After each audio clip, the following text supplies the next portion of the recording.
일본과 한국이 다른 거는 한국은 지금은 거의 정책 사이드에서만 이런 얘기가 나오고 있고 일본은 주주행동주의가 굉장히 활성화되고 있어요. 네.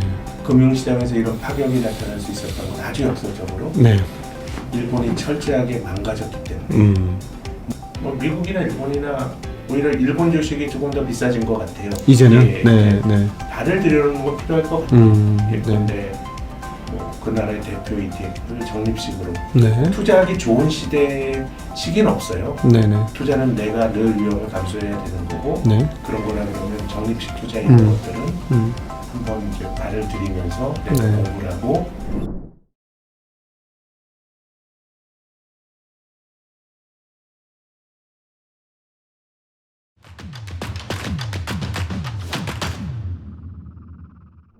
안녕하십니까. 증시학도TV 시청자 여러분, 투자자 여러분 반갑습니다. 오늘은 여러분이 좋아하시는 우리 증권 애널리스트계의 현자 신영증권 김학균 센터장님 모셨습니다. 센터장님 어서 오십시오. 네, 안녕하세요. 네, 안녕하십니까. 오랜만에 뵙습니다. 네.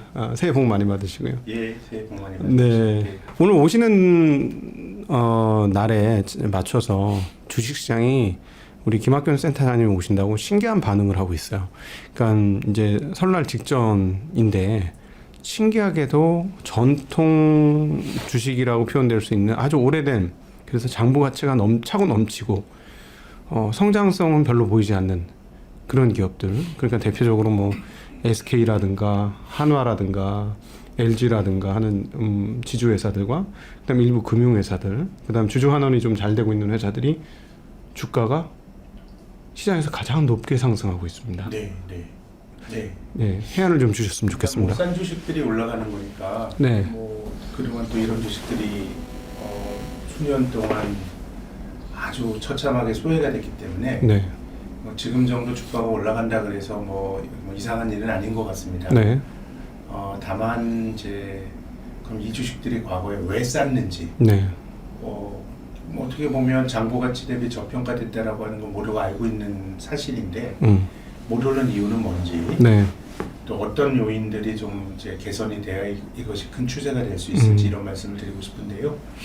일단 크게 보면은 일본에서 벌어지고 있는 일들을 네, 한국의 금융 관료들이나 금융 관료들이 좀 벤치마크를 하는 것 같아요. 네, 작년 4월달에 도쿄증권거래소가 PBR 1배 미만의 주식들에 대해서 네, 주가 보행 계획을 밝혀달라라고 하는 우리 생각으로는 조금 이해가 안 되는 네, 그 조치가 나왔죠. 네, 증권거래소는 뭐 주식의 거래를 잘 체결시켜주면 되는 거지 네. 증권거래소가 왜 주가 보행 계획을 밝히느냐, 이게 사실은 우리의 감으로는 조금 뭐 자연스러운 일은 아니거든요. 네, 근데 지금 일본에서 이런 얘기들이 나오는 거는 좀 아주 네, 장기간에 걸쳐서 우리가 좀 봐야 된다고 보는데, 지금 한국 투자자들이 해외 주식 투자를 한 2020년부터 아주 본격적으로 열심히 하고 있는데, 네,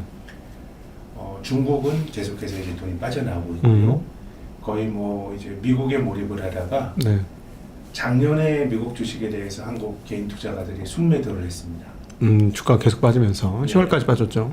뭐 어쨌든 재작년 조정을 받고 작년에 이제 순매도를 했는데, 작년에 일본은 순매수를 했어요. 네, 이제 우리 투자자들이 어떤 자산에 대해서 관심을 갖는 거는 실은 상당 부분 올라간 가격대에서 사람들이 관심을 가지게 되거든요. 네, 많이 그렇습니다, 진짜. 근데 우리 그 금융시장에서 일본에 대한 관심이 되기 시작한 본격적으로는 제 생각에는 서너 달. 네. 길게 봐도 작년부터예요. 바닥에서 거의 한 3배 가까이 올랐죠, 주가가. 근데 이제 우리가 한국 시장이 굉장히 어렵기 때문에 우리가 해외에서 대안을 찾는 그런 네. 움직임도 있고, 또 한국 시장이 뭐 어려움 이거가 상관없이 이제 글로벌 투자로 분산하는 건 좀 굉장히 좋은 일이라고 보는데, 네, 일본의 니케이 225 지수와 코스피를 비교해 보면 저는 일본은 2013년부터 경제가 바뀌었다고 보는데요. 아베가 들어와서 소위 아베노믹스라는 거를 이제 쓰기 시작한 게 2013년입니다. 네, 2013년부터 올해까지 12년 동안에 코스피가 니케이 225보다 좋았던 거는 3년밖에 없었어요. 어. 9개년이 니케이가 좋았어요. 작년에 코스피가 한 18% 오를 때 니케이가 한 29% 올랐거든요. 네. 그러니까 우리의 관심은 최근 들어서 한국 시장의 부진과 맞물리면서 일본의 눈길을 돌리지만 네. 이미 일본 주식이 한국보다 성과가 좋았던 건 한 10년 정도의 일이고요. 일본 주가 상승은 저는 정책에 의존한 바가 매우 크다고 생각합니다. 네. 어떻게 보면 관제 자본주의 성격도 있죠. 네네. BOJ가 2013년부터 본격적으로 네. 돈을 풀고 음. 특히나 이제 돈을 풀면서 뭐 얌전하게 일본 정부의 국채만 사는 게 아니라 네. 일본의 주식을 사죠. ETF. 네. 이러면서 사실상 양적 완화를 넘어서는 질적 완화를 했고 네. 그래서 이제 아베가 출범한 이후에 아베가 이제 세 가지 화살이라고 하는 이제 정책을 아베노믹스를 구성하는 뭐 세 가지 화살 뭐 이런 얘기하죠. 네. 일단 중앙은행이 돈 많이 풀어라. 네. 두 번째는 정부는 재정 지출을 공격적으로 해라. 네. 이게 이제 공적 영역에서 하는 거고 세 번째는 구조 민간에서 구조 개혁을 해야 된다는 얘기인데 아베가 집권한 이후에 일본의 이토 교수라는 사람이 이제 세 번째 영역 민간의 어떤 구조 개혁을 위한 나름의 금융시장에서 할 수 있는 보고서가 나왔는데요. 이게 2014년 8월달에 나온 이토 리포트입니다. 네. 이토 리포트는 일종의 주주 행동주의를 통해서 일본 금융시장을 좀 바꿔보자라는 아이디어가 들어가 있는 거거든요. 네. 그러니까 어떤 의미냐면 일본이나 뭐 우리나라도 마찬가지라고 생각하는데 굉장히 그 고성장 국면을 아주 성공적으로 보내면서 나라에 축적되어 있는 국가의 부는 굉장히 많습니다. 네. 우리나라도 그런 나라에 속하고요. 뭐 가계금융자산 5천조 원 넘죠. 또 대외자산도 우리나라는 2013년부터 채무보다 채권이 많은 네. 채권국이 됐는데 일본도 그렇거든요. 그래서 이제 아베와 이토 교수는 이런 문제의식을 가졌던 것 같아요.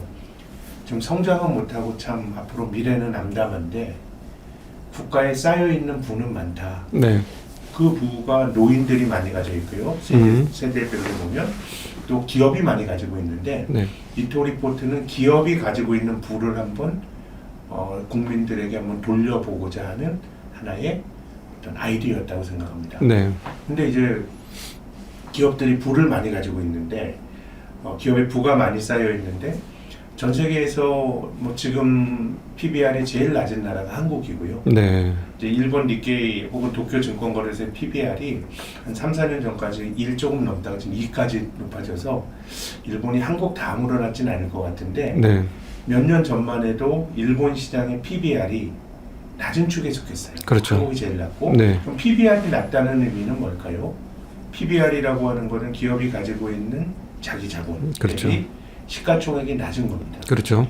그러면 시장이 바보가 아니면 장부상으로 주주들에게 귀속되는 몫인 그 자기 자본보다 왜 주가가 디스카운트돼서 그 형성이 되냐 하는 거는 미래에 대한 비전이 네. 자신이 없으니까 사람들이 이 순자산을 믿지 않는 거죠. 이 자산이 시간이 지나면서 증식이 되기보다는 계속 까먹고 적자 나면 까먹고 혹은 ROE가 너무 낮아서 자본에서 제대로 증식이 안 되면 PBR이 1배보다 낮게 형성이 되는 거거든요. 일본은 그런 기업들이 과거에는 화려했으나 미래에는 걱정이 많은 기업들이 너무 많으니까 PBR 1배 미만인 기업들이 많았던 거예요. 예. 그래서 이거를 돌리는 방법은 야 너네가 능력 없는 기업들이 앞으로 비전을 제시 못하는 기업들이 부를 계속 가지고 있지 말고 그걸 한번 돌려라. 네. 주주들에게 배당을 주던가 아니면은 자사주 매입을 통해서 또 주주 환원을 하고 또 자사주 매입을 한다는 거는 자기 자본을 조금 줄이는 효과가 있거든요. 네. 그럼 ROE라고 하는 게 분자는 당기순이익이고 네. 분모는 자기 자본이 들어가는 건데 자본 효율성이 낮은 기업은 주주들에게 돈을 돌려줘서 자기 자본을 줄여야 돼요. 네. 분모를 줄임으로써 ROE가 높아질 수 있고 또 이건데 뭐 배당을 받을 일본 국민들은 그걸 소비하든가 네. 기업이 그냥 꼭 지고 있는 소비하든가 아니면 더 생산적인 기업에 투자를 할 수가 있는 거고. 그렇죠. 그래서 일본은 최근에 주주 환원이 많이 이제 일어났고 일본의 이제 그 배당 성향이 이제 40%대 후반까지 네. 늘어났고 오늘자 니혼게이자의 신문을 보니까 작년에 일본의 자사주 매입이 사상초기였다고 하더라고요. 네. 그러니까 주주 환원이 늘어나고 있어요.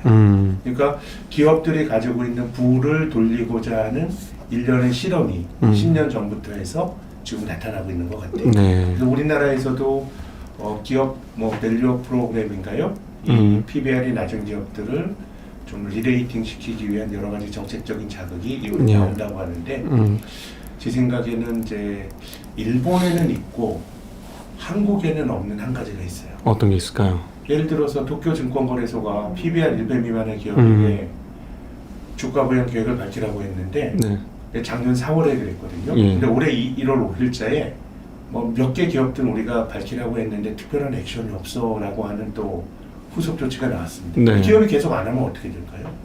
그럼 사실은 거래소가 강제 권한이나 어떤 거래소의 힘을 사용해서 거래소에서 제외를 시킨다거나 퇴출시킨다 이런 방법도 있지 않을까요?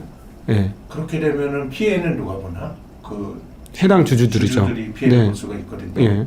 그러면은 이제 그 메커니즘에서 이걸 해결하기 위한 거는 주주들이 야 너네 주가 부양이 상장 폐지되게 생겼구나라는 요구를 해야 되거든요. 그래서 지금은 일본과 한국이 다른 거는 한국은 지금은 거의 정책 사이드에서만 이런 얘기가 나오고 있고 일본은 주주 행동주의가 굉장히 활성화되고 있어요. 근데 이제 일본이라는 나라가 주주 행동주의가 되기가 힘든 나라입니다. 그렇죠. 주주 행동주의가 어떻게 보면 지배주주와 경영진과 각을 세우는 거거든요. 근데 일본이라는 나라가 뭐 이제 미국식의 그런 어떤 역동적인 금융시장 가진 나라 아니었고 그냥 뭐 한 다리 건너면 다 아는 관계지역 자본주의 사회였거든요.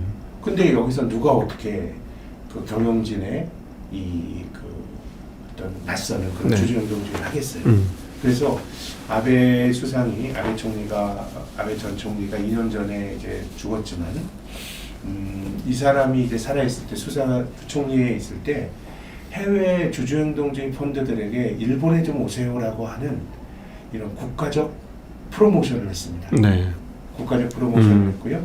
또 일본의 그 경제산업성은 적대적 M&A를 가로막을 수 있는 여러 가지 제한 조건들을 많이 폐지시켰어요. 그러니까 지금 일본 사회는 주주행동주의라든가 이런 적극적인 주주권 행사가 힘든 관계자본주의 사회인데 이거를 외국인들의 힘을 통해서 한번 변화를 준 거예요. 그런 것이 벌써 이제 그 영미계 자본, 어떻게 보면 이제 금융시장에서 활동하고 있는 어떻게 보면 탐욕스럽다고 비판받을 수 있는 그런 자본들이 들어오면서 판을 깔아줬고 최근에 언론 기사를 보면 이제 일본 사람들도 그런 것들이 하나의 이제 관행처럼 돼서 주주권 행사가 잘 이루어지고 있는 것 같아요. 그렇게 보면 한국의 결핍은 그런 것 같아요. 그 국적이 뭐 미국계 자본이건 일본계 자본이건 민간 쪽에서 뭔가 주주권 행사를 할 수 있는 큰 힘이 존재를 해야 정책의 큰 방향이 힘을 받을 수가 있는데 우리는 그런 것들이 좀 부재한 것 같아요. 그러니까 저도 그 동일한 생각을 하는데요. 한국에서 주주권이 그 활성화되려면 적대적 M&A가 성공해야 된다. 그런데 바로 2년 전인가요? 만 해도 사실 디모 항공사가 거의 적대적 M&A 시도에 거의 성공하는 듯이 보였습니다. 48% 이상의 지분을 확보를 하면서 근데 갑자기 산업은행이 개입을 하면서 파토가 나버렸거든요. 그러니까 한국은 여전히 그 산업자본에 대한 어떤 정부에서의 뭐랄까요? 그 좀 미안한 마음이 있는지 좀 계속 그런 것들이 허용이 안 되는 입장인 거죠. 그것이 어떻게 보면 이제 그 관계자본주의 특징이 백기사가 많다는 거예요. 다 그 나름의 한 달에 건너면 아는 관계이기 때문에 그래서 일본은 아주 냉정하게 해외 자본의 힘으로 나름의 어떤 주주권 행사를 하는 그 판을 깐 것 같고 역사적으로 보면 우리나라도 그런 적이 있습니다. 그 IMF 외환위기 때 당시 김대중 정권에서 1998년 5월달에 외환위기 한복판이죠. 그때 주식시장을 외국인들에게 아주 급진적으로 개방했습니다. 뭐 주식 투자한들 뭐 100% 다 열어줘 버렸죠. 몇몇 기관 산업을 제외하면 이게 신흥국 중에서 가장 공격적으로 주식시장을 개방했던 사례인데 물론 이제 IMF 외환위기라고 하는 게 우리나라가 달러가 없어서 맞게 된 위기였기 때문에 금융시장을 통해서 돈 들어오는 걸 가로막는 모든 장벽을 없애는 측면도 있지만 한편으로는 외국계 자본을 통해서 한국 재무구조 기업들 재무구조 개선시켰고 또 기업의 어떤 지배구조도 네. 상당 부분 글로벌 스탠다드에 맞게 바꾼 면이 있거든요. 외국인 투자가의 힘으로. 그래서 우리나라도 이제 그런 전례가 있기는 한데 네. 그래서 저는 한국에서는 굉장히 많은 도전이 있을 거라고 봐요. 네. 정책만으로는 뭐 이런 뉴스 효과는 있을 수 있겠지만 그걸 뭘 하기가 힘든 거고 민간의 힘이 필요한데 근데 일본이 한국과 비슷한 관계 자본주의 국가에서 어떻게 그런 파격적인 정책들 네. 자신들이 오랫동안 가져왔던 그런 어떤 질서를 깨는 네. 그런 어떤 그 파격적인 정책이 나올 수 있었던 거는 저는 일본이 철저하게 막았기 때문이다. 왜냐하면 동의됩니다. 기득권이 없는 거예요. 네. 우리가 아베가 출범했던 2012년에 아베가 그 수상이 됐죠. 네. 2차 내각 아베 2차 내각이 출범했는데 그 직전에 일본에서 벌어진 일이라면 복기를 해보면 주식은 1989년, 부동산은 1990년부터 무너지면서 네. 거의 이제 자산버블 붕괴와 장기 저성장이 어떤 디플레이션과 맞물리면서 이어진 잃어버린 20년이 계속됐죠. 한 20년 됐어요. 예, 예. 한 20년 될 즈음에 일본에서 정권 교체가 나타납니다. 저 2008년인지 2009년인지 기억나지 않지만 자민당이 장기 집권하다가 민주당이 정권을 잡아요. 네, 잡았습니다. 그건 이제 잃어버린 20년 동안에 해도 안 되니까 일본인들이 파격을 선택한 거예요. 네, 그렇죠. 근데 민주당 정권의 그 출범 이후에 한 2년 동안 봤던 거는 그냥 무능력한 네. 민주당 정치인들의 모습만 본 거예요. 네. 그 일본 사람들이 나름의 변화를 줬던 하나의 실험이 실패했고 저는 2011년 3월에 나타났던 동일본 대진진도 네. 일본인들에게 엄청난 트라우마를 줬다고 생각해요. 네, 일본이 맞습니다. 물론 지진이 많이 나는 땅이지만 정말 그 하늘도 일본을 버리는 듯한 네. 안전한 일본이라는 신화가 붕괴됐던 거였거든요. 네, 원자력 발전소가 터졌죠. 그러니까 네. 해도 안 됐던 상황에 그 등판한 게 소위 아베였던 거예요. 네. 그러다 보니까 일본 사회가 정체되어 있으니까 막 우경화된 정책을 쓰면서 일본 사회에 계속 몰핀을 줬던 거고 네. 그래서 저는 일본이 한국이나 일본이나 사실 굉장히 비슷한 기질을 갖고 있는 나라인데 금융시장에서 이런 파격이 나타날 수 있었던 건 아주 역설적으로 네. 일본이 철저하게 망가졌기 때문에 뭔가 변화를 시도하는 여러 가지 정책들에 대한 어떤 저항이 네. 상당히 약했고 그러니까 뭐 주주행동주의라든가 이런 것들도 자리를 잡았고 네. 그렇기 때문에 한국도 저는 이것을 민간이 바통을 받아야 되는 건데 네. 이제 그런 것들이 이제 지금 나타나고 있는 여러 가지 싼 주식들이 올라가는 현상들 이런 것들이 좀 그 구조화 네. 장기화될 수 있는 게 제 생각은 민간의 힘이 되게 중요할 것 같고 네. 또 한국은 얼마 전에 일본도 그렇지만 싼 게 의미가 뭐 싼 게 사실은 뭐 무조건 싸다고 말하기 힘들어요. 앞서 네. 말씀하신 것처럼 우리나라 기업들 상장사들의 자기자본 이익률이 뭐 코스피는 한 5%대, 네. 코스닥은 한 3%대니까요. 그러니까 이런 기업들이야말로 주주환원을 해야죠. 네. 예, 자본 효율성을 높이려면 주주환원을 통해서 자기들의 좀 자본을 좀 줄임으로써 효율성을 유지를 하고 또 그 돈이 더 생산적인 쪽으로 쓰일 수 있도록 해야 되거든요. 네. 핵심은 주주권이에요. 그러면 이제 그걸 할 수 있는 힘이 필요한데 네. 지금은 좀 이제 민간에서의 어떤 그런 어떤 움직임이 네. 유의미한 힘이 정책의 바통을 받아야 되는 건데 그런 점이 일본과 한국의 차이 같아요. 최근에 그 민간 쪽에서의 변화들이 좀 빨라서 그 어떤 주주권의 강화도 일반 주주권, 소액 주주권의 강화도 그렇게 먼 시간 걸리지 않고 다가오지 않을까 하는 희망의 그 어떤 생각도 좀 하는데요. 제가 너무 과하게 희망의 생각일까요? 근데 저는 이제 금융시장에서의 주주권은 예컨대 저는 전자투표제 같은 것들을 지금 상장사들이 네. 주총 때 의무화하진 않았잖아요. 선택해서 옵션을 하는 건데 뭐 그런 것들을 의무화한다라든가 네. 뭐 그런 것들이 더 제도적인 발판이 될 수 있을 것 같고 네. 굉장히 논란은 많습니다만은 이제 상법에 네. 지금 이사회가 기업에 그 충실하도록 되어 있는데 이걸 이제 기업과 주주들의 비례적 이해, 이런 충실하게 하도록 이렇게 한다 그러면 실은 이사회가 주가 떨어지는 의사결정을 하게 되면 이게 주주들에 대한 배임이 될 수도 있거든요. 그렇죠. 뭐 그런 것들이 하나의 변화일 것 같아요. 그래서 뭐 상법 개정 이런 것들은 굉장히 이제 논란이 많긴 한데, 근데 제가 작년에 그 도쿄에 가서 그 한국의 정경련 격인 일본의 게이달렌에 있는 분을 이제 만났는데 이 노신사분이 개탄을 하더라고요. 네. 야, 일본의 자본주의가 이 금융시장 때문에 망가진다. 금융 중심으로 넘어간다. 산업자본 중심에서. 그러니까 어떻게 보면 이제 호흡이 주식을 사고 파는 투자자들, 포트폴리오 투자자들은 속성 자체가 단기적일 수밖에 없어요. 네. 이 주식을 내가 샀다가 주가 오르면 팔고 나오면 이제 그만인 거니까. 예컨대 삼성전자가 뭐 6만 원일 때 샀다가 8만 원에 팔고 나오는 사람들이 다수 포트폴리오 투자자들은 언제든지 주식을 사고 팔 수가 있으니까 네. 단기화될 수밖에 없으니까 네. 주주들의 이해관계가 장기적인 기업 가치 제고에 늘 합리적인 건 아니다라는 생각을 할 수가 있어요. 당연히 뭐 산업자본 입장에서는 당연히 그렇게 생각할 수밖에 그렇죠. 없다고 봅니다. 그러니까 이것이 네.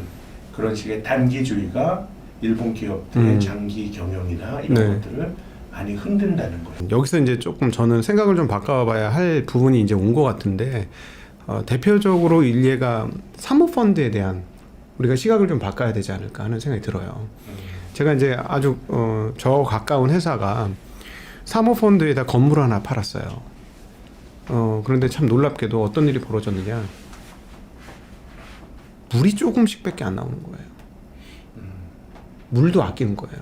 그러니까 사모펀드를 직접 그 사모펀드에서 소위 말하는 점령군이라고 표현되는 어떤 회계를 조직해서 들어가서 핸들링하는 그런 팀들이 있고, 사모펀드에 회사를 구조조정하는 팀들이 이렇게 들어가는데, 우리가 IMF를 겪다 보니까 사모펀드 이런 거 되면 회사를 다 털어먹는 이런 것만 자꾸 생각하고 옛날 LBO 생각만 하는데, 실제로 요즘에 사모펀드들은 들어가면 어떻게 되냐면 자본 효율의 극단화를 추구하는 경향성이 있더라고요.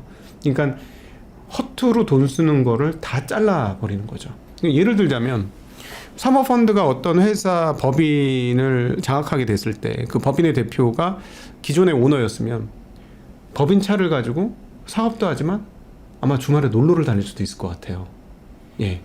근데 아마 사모펀드가 들어가면 업무에 관련된 마일리지는 우리가 차량 비용을 대주지만 그 외의 마일리지는 당신이 하세요.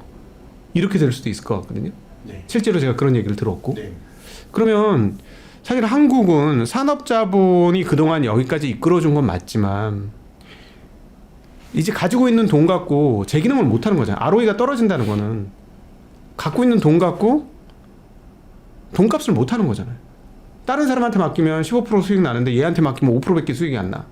그러면 그 자본 효율성을 극단적으로 높일 수 있는 집단, 일례로 사모펀드나 이런 쪽이 회사를 장악해서 그 하는 것들에 대해서 조금 사람들의 생각이 바뀌어야 되지 않을까 하는 생각이 들어요. 그래야 ROE가 높아지고 그래야 주주권이 높아지고 당연히 그런 거 아닐까?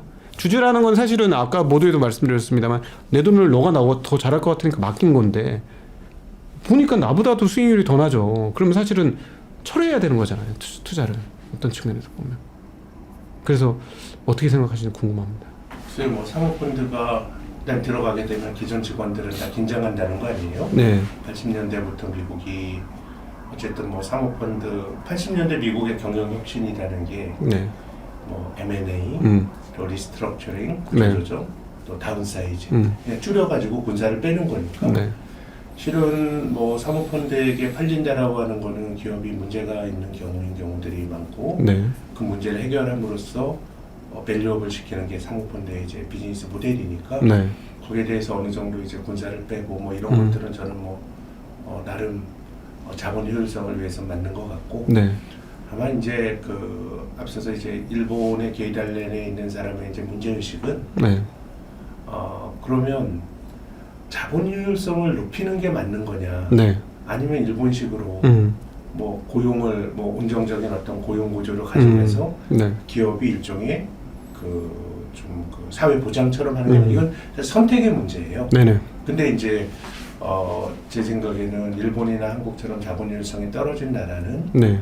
이제 그런 식의 어떤 주주권 행사 쪽에서 자본율성을 높이는 게 저도 순기능이 많다고 생각은 하는데 네네.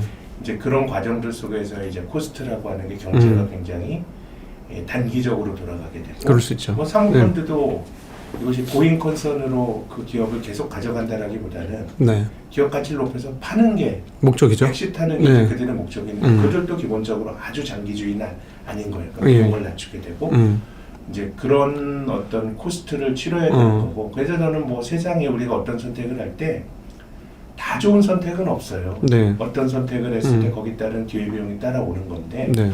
그렇게 본다 그러면 이제 우리나라의 경우에는 뭐 사모펀드로 표현하셨지만 금융시장이나 이런 요구, 네.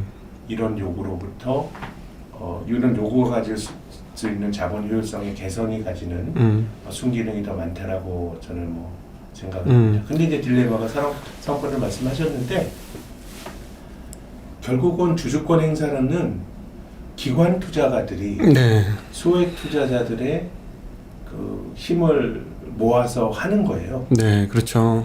근데 이제 한국의 딜레마는 그걸 할 수 있는 기관 투자가가 없다는 게 큰 딜레마입니다. 그렇죠. 예. 기관 투자자들 만나면 맨날 한탄만 합니다. 이제 얼마 남지도 않았지만. 예, 자산운용사가 너무 약하고 네. 액티브 펀드가 너무 네. 힘이 약해지고 하는 거기 때문에 뭐 일본도 뭐 비슷한 길을 걷지 않았겠어요. 네. 그래서 이제 결국은 일본은 그 미국계 자본, 네. 미국계 자본의 어떤 그런 플레이를 용인함으로써 뭔가 매기를 푼 것 같고요. 네. 그러니까 이제 여러 가지 도전들이 이제 있는 거겠죠. 우리나라도 아까 말씀드린 것처럼 이 사모펀드가 개별 기업을 이렇게 한다 그러면 야 금융시장에서 머니게임하는 사람들이 평생 일본 기업을 공격하는 게 맞아? 네. 그런 생각을 그동안 하죠. 한국 분들은. 네네. 두 번째는 외국계 자본이 만약에 이제 한국에서 했을 때 네. 한국이 가지고 있는 특유의 그 내셔널리즘 이런 것들이 발동할 수 있는 것 같아요. 네네네. 근데 이제 주가 올라가는 건 저는 굉장히 좋은 현상이라고 생각하는데 결국 이게 지속이 되기 위해서는 우리가 불편한 것들을 좀 받아들여야 되는 측면이 있는 것 같고 일본은 이제 그런 것들을 받아들이면서 주가가 올라가는 것 같고 네. 한국은 이제 그런 것들은 아직은 물음표를 찍어놓고 뭔가 어떻게 진전될지를 좀 지켜봐야 될 변수라고 봅니다. 거기서 좀 구분을 해야 할 것 같습니다. 그러니까 예를 들어서 이제 버핏도 미국에 있지만 좀 다른 모델을 가잖아요. 그러니까 그 회사를 오랫동안 했는데 다른 사람한테 팔고 싶거나 사모펀드한테 팔기는 싫고, 근데 자기는 이제 나이가 다 돼가고 훌륭한 후계자를 만들어서 하고 싶은데 자식은 아니고, 근데 그렇게 했다가 뭐 사모펀드나 이런 게 들어와서 잘못되면 어떨까 하다가 버핏한테 회사를 팔아버리잖아요. 여기 자금 당신이 알아서 하시고 나는 내가 열심히 하고 내 다음에는 내 후계자가 열심히 할 건데 그걸 보장해달라. 그 회사 열심히 할 수 있는 걸 보장해달라. 그러면 딱 보고 버핏이 괜찮다 그러면 그냥 15분 만에 받잖아요. 그런 M&A 제안들을. 그러니까 그런 거는 한국에서도 계속 유지가 돼야 되는데, 예를 들자면 최근에 뭐 남모 회사라는 뭐 우유 만드는 회사가 대주주가 완전히 말도 안 되는 갑질 그리고 말도 안 되는 행동들을 하면서 실제로 그러면서 회사를 자기 것처럼 끝까지 자기 계약을 하고 팔겠다고 계약을 하고 나서도 자기 것처럼 해가지고 회사를 결국 소송해서 뺏겼고, 그다음에 그 사이에 보면 자본 효율성을 엄청나게 떨어뜨리고 회사가 망가져도 상관없어, 이건 내 거야, 내 재산이야, 이렇게 하는 이런 태도들은 사실은 없어져야 되는 거잖아요. 이제 근데 그게 우리나라 지금 막 혼재돼 있다고 보거든요. 섞여 있죠. 예. 어떤 대주주들은 이게 내 회사하고 내 돈이야, 상장했음에도 불구하고 그런 생각을 하고, 또 어떤 데는 뭐 사실은 단기적이라 아니고 5년 10년을 바라보고 계속 투자하는 회사 또 있죠. 그러니까 이런 게 섞여 있는데 거기에 대한 이제 우리 투자자들이 시각을 좀 구분해서 장기적인 관점으로 투자하는 사람들은 계속 지지하고 밀어주고, 근데 조금 내 회사야, 내 돈이야 이렇게 생각하면서 상장하는 친구들한테는 좀 정말 본때를 보여줘야 되는 그런 시대가 이제 온 거 아닌가. 본때를 네. 이제 아무리 정책이 한다 그래도 네. 정책이 할 수 있는 게 없어요. 그러니까 이제 민간에서 주주권 행사를 통해서 네. 할 수밖에 없다라고 생각이 듭니다. 네. 그래서 우리나라가 지난 정권 때 스튜어드십 코드라고 하는 얘기들이 많이 나왔죠. 네네. 네, 그때 그래서 뭐 공적 연기금이 기업에 간섭하냐 뭐 이런 비판도 나왔는데 네. 실은 그게 되게 유야무야 됐어요. 그러니까 거기에 대해서 반대하는 사람들은 공적인 힘이 민간 기업의 자율성을 훼손할 수 있다는 걱정이 있었고 네. 또 한편으로는 무슨 소리냐 주주권 행사를 적극적으로 해가지고 결국은 뭐 기관 투자가들이 주주권 행사를 통해서 돈 맡긴 사람들의 이해관계를 관철시켜야 된다는 얘기를 했지만 네. 실은 우리가 뭐 부작용이건 좋은 쪽이건 경험도 해보지 못하고 그게 그냥 사그러들었거든요. 저는 물리적으로 기관 투자가들이 주식이 없었기 때문이에요. 네. 한국에서 주식을 유의미하게 들고 있는 거는 공적인 연기금밖에 없거든요. 네. 근데 공적인 연기금이 어떻게 하나하나 개별 기업에 대해서 막 하겠어요. 네. 그분들도 기본적으로 공무원들인데. 그래서 크게 보면 저는 지금 나타나고 있는 중요한 변화는 정책 당국자들은 어떤 일본을 보면서 나름의 아이디어를 얻고 있는 것 같은데 네. 그것을 민간이 어떻게 받아안느냐가 중요한데 이 과정이 굉장히 이제 우리들이 가지고 있는 여러 가지 정서에 부딪히는 것들이 많을 거예요. 그것이 네. 과장된 것일 수도 있겠고 네. 근데 일본은 앞서 말씀드린 것처럼 철저하게 망했기 때문에 기득권의 저항 없이 그런 것들이 수용이 된 것 같고 그리고 또 외국인 투자자를 땡겨와서 했고 외국인 투자가들이 활동한다는 것도 일본인들의 정서에 사실 맞지 않는 거거든요. 그렇죠. 무슨 뭐 미국 사람들이 와가지고 분당질을 하냐인데 앞서 말씀드린 것처럼 거의 아베가 들어왔을 때는 일본 경제나 일본 사회는 아주 바닥이었기 때문에 네. 더 이상 뭐 어떻게 할 수가 없는 거예요. 그런 상황에서 이제 외적인 자극에 대한 수용도가 높았는데 한국은 어떻게 보면 사실 그런 정도는 아닌 것 같아요. 네. 그런 정도는 아니기 때문에 저는 이게 진행되는 과정에서 저는 뭐 이게 어느 쪽으로 갈 것이다 잘 모르겠어요. 어쨌든 저는 주주권 행사가 강화되는 쪽으로 가면 거기서 비롯이 되는 뭐 다수의 부작용이 있더라도 전체적으로 보면 순기능이 많을 거라고 생각하는데 그런 과정들 속에서 여러 가지 저는 도전들이 많지 않을까 하는 생각입니다. 지금 말씀드리면서 참 답답한 게 그 개인들이 역량을 모아서 주주권을 행사한다? 굉장히 어려운 얘기 같고요. 그건 전문가들이 해야 돼요. 네. 전문가들이 개인 투자가들의 동의를 얻어서 네. 그 주주행동주의는 기관 투자가들이 해야 되는 겁니다. 그러니까 또 더 답답한 게 이 개인적인 사적인 말씀으로 해주셨으면 좋겠는데 왜냐하면 증권사에 계시고 저도 증권이라는 곳에 소속되어 있는 입장에서 보면 증권이라든가 은행은 판매사고 운용을 하는 거는 운용사잖아요. 근데 사실상 주주권을 행사할 수 있는 데는 판매사가 아니고 운용사 아닙니까? 그런 측면에서 보면 한국은 지금 운용사가 거의 뭐 절단나 있는 상황 아니냐. 즉, 그러니까 개인의 힘을 모을 게 증권사? 저는 아니라고 보고 증권사가 그렇게 해줄 거면 자기 자사주 매입하고 소각이라도 하는 그런 행동이라도 좀 보여줬으면 기미라도 있을 수 있지만 구조적으로 아니고 은행도 아니고 그러면 자산운용사가 그렇게 해야 되는데 그러기에는 제가 보기에는 우리나라의 어떤 힘의 균형추가 자산운용사는 너무 약하고 판매사인 은행증권은 너무 규모가 크고 약하기도 하고 예.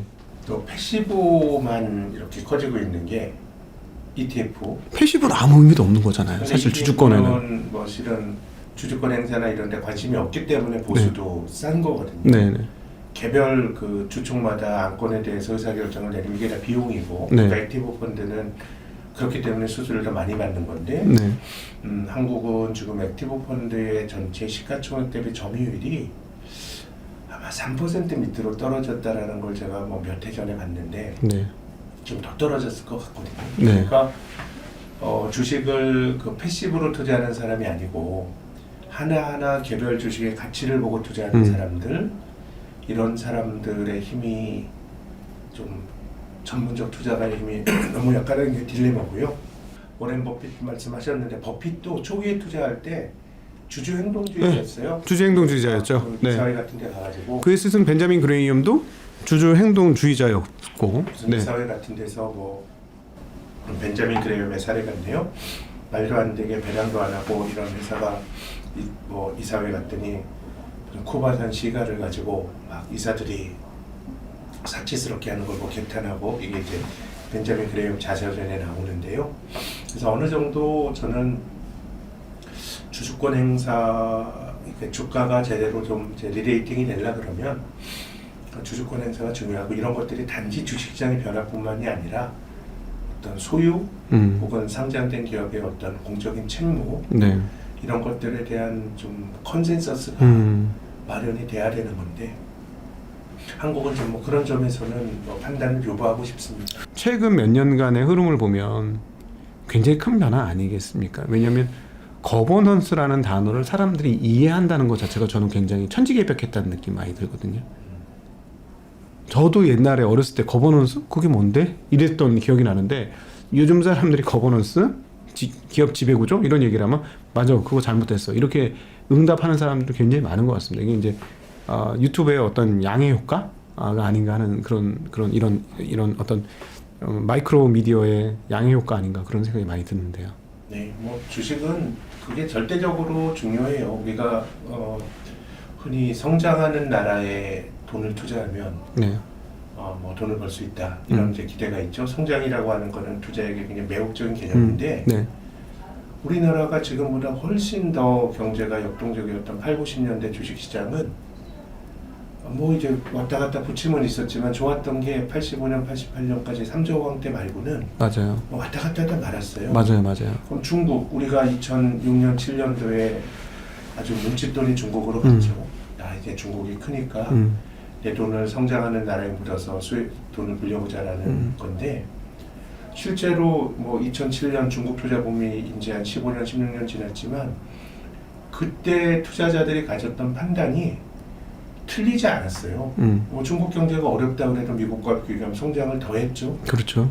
또 그 중국의 상장사들의 이익 증가율이 미국 S&P 500보다 더 높았어요. 네네. 그럼 성장은 했잖아요. 네. 근데 왜 미국 주가 계속 올라가고 중국 주가 반토막이 됐냐 그러면 주식이라고 하는 거는 성장하는 나라에 투자하는 거는 그 나라에 상장된 기업이 돈을 벌 가능성이 높지만 네. 이 번 돈이 주주들에게 잘 넘어오는 일련의 과정이 말씀하신 거버넌스예요. 네. 그래서 거버넌스가 엉망인 나라는 잘 안 되죠. 우리나라 8, 90년대 그 역동성이 있었지만 분식회계 만연했고 네. 대우그룹 뭐 3대 재벌이 분식회계로 네. 그냥 날아간 거 아닙니까? 네네. 그리고 정치가 기업을 압박했죠. 네. 80년대 중반에 10대 재벌이었던 국제상사 같은 거 네. 정권에 눈밖에 나니까 그냥 대그룹이 그냥 해체를 버리고 네. 그럼 중국도 보면 저는 뭐 네. 최근에 그런 소리가 조금 덜 나오고 있습니다만은 공동부유 네. 그거는 그들의 권리예요. 네네. 중국 사람들이 자기들이 그렇게 살겠다 그러면 저는 뭐 그들이 선택한 권리를 가지고 있다고 생각하는데 투자자의 입장에서 보면 이게 좋은 변화가 아니죠. 뭐 알리바바에서부터 사교육 배달에까지 안 건드리는 게 없었잖아요. 네네. 그러니까 주식이 안 되는 거예요. 그렇죠. 주식이라고 하는 건 본질적으로 지배 구조가 되게 중요하다. 네. 우리가 주식을 샀다 그래서 그 기업의 경영에 참여하는 건 아니에요. 네네. 우리는 소유권을 갖고 있지만 경영은 다른 사람들이 이 사람들이 주주들의 어떤 권익을 잘 지켜줘야 되고 그래서 우리가 투자자들이 늘 보시는 공시제도라는 것도 어떤 그 기업의 임직원들에 대한 주주들의 감시제도예요. 네. 중요한 일 있으면 너네 주주들에게 알려. 주식 들고 있는 사람이나 투자를 고려하고 있는 예비 주주들에게 알리라는 거예요. 네. 그래서 공시 제대로 잘못하면 페널티를 받잖아요. 네네.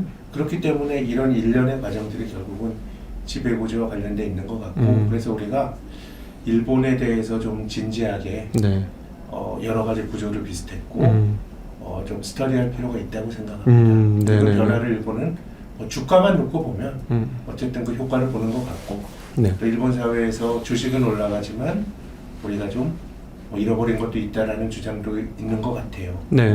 앞서 말씀드린 것처럼 다 세상은 밝은 면 어두운 면이 있는 건데 예. 근데 우리는 투자자의 관점에서 이야기를 하는 거니까 네네. 그런 관점에서 보면 좀 일본의 사례들을 잘 스터디하고 아무튼 일본에는 있고 한국에는 없는 거는 아직까지 민간의 힘이고 네. 거기에 대해서는 지금 각동현님께서 좀 긍정적인 점을 말씀해 주신 것 같고 네. 저는 아직은 좀 유보적이다. 아, 유보적이다. 뭐 그런 생각입니다. 아. 된다 안 된다 이런 잘 모르겠고요. 네. 다만 좀 여러 가지 도전이 있지 않겠나 하는 생각입니다. 네. 아, 좀 제발 좀 잘 됐으면 좋겠습니다. 왜냐면은 개인들의 이제 자산 형성의 방법들이 너무나 줄어들어서 저는 개인적으로는 주식 안 하고 자기 일 열심히 해서 잘 사는 게 더 좋다고 봐요. 개인적으로는. 자기 일만 열심히 해서 평생 보람되게 그 일 속에서 보람을 느끼면서 사는 게 훨씬 더 좋다고 보는데 요즘에 이제 상황들이 자산 관리를 예, 이게 뭐 어떻게 보면 우리가 노동으로 돈을 벌 수 있는 게 그 프락시는 뭐 국민 총체적인 소득이나 네. 아니면 GDP 성장률인데 왜냐 우리 성장률이 뭐 한 10%씩 하다 지금 한 2% 되는 거 아닙니까? 네, 그렇죠.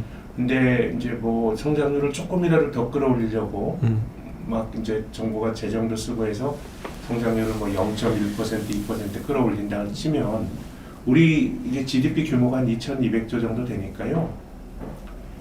그렇게 뭐 재정을 쓰고 논란이만 재정 속에서 한 30조 40조 정도 부를 키우는 거예요. 네. 근데 가계 금융자산은 5천조 원이 되거든요. 실물 경제는 2,200조고. 네. 그 한국은 어떻게 보면 이제 금융 쪽에서 얼마나 자산을 잘 네. 방어하고 예. 키워내느냐가 우리가 노동을 통해서 부를 늘리는 것도 우리가 열심히 고민을 해야 되겠지만 훨씬 더 쌓아놓은 자산이 많은 나라가 됐습니다. 예를 들어서 말씀하셨듯이 개인들의 금융자산 5,500조가 연 한 5% 정도의 활동성으로 성장을 해준다면 진짜 어마어마한 거네요. 그럼 이게 GDP가 뭐 몇 퍼센트 성장하는 효과가 있는 건 GDP가 10% 성장하는 효과가 있는 거니까요. 네네. 그러니까 이거를 우리가 이제 뭐 꼭 그 노동을 통해서만 돈을 벌어야 한다라고 뭐 그 자체의 신성한 가치는 우리가 늘 가져가야 되겠지만 뭐 금융이라든가 이런 걸 바라보는 위선 이런 것들 저는 많이 걷어내야 된다고 봐요. 네. 그러니까 어느덧 우리나라가 다른 나라하고 비교를 해보면 3대 부잣집이 되긴 한 거네요. 그렇죠. 재산이 굉장히 많이 있어요. 성공적으로 네. 이렇게 자산이 축적된 나라가 어디 있어요. 네. 우리나라는 성공적으로 지금까지 해온 거고 이제 앞으로 더 잘하기 위해서 고민을 네. 해봐야 되는데 일본도 어쨌든 우리보다 먼저 성공했고 네. 먼저 쇠했고 네. 그런 나라들이 이제 나타나는 변화이기 때문에 우리가 좀 한번 일본은 최근에 한두 달이 아니고 네. 일본은 이 실험을 앞서 말씀드렸던 이토 리포트로 하면 이미 10년 하면서 네. 뭐 주주행동주의나 이런 거에 대한 수용도도 높아지고 하면서 네. 그 과실이 지금 나타나고 있는 것 같습니다. 그러면은 이제 어떻습니까? 그 일본도 해외 투자가 굉장히 많잖아요. 한국은 뭐 한국 빼놓고 해외 투자만 하냐 뭐 이렇게 생각하실 수도 있는데 해외 투자에 대해서도 좀 긍정적으로 보고 자본 배치를 좀 할 필요가 있겠네요. 그럼요. 지금은 여전히 제가 자료 하나 만들면서 보니까 그 가계가 작년도 그 주식 거래 대금이 해외 주식 많이 하는 것 같지만 네.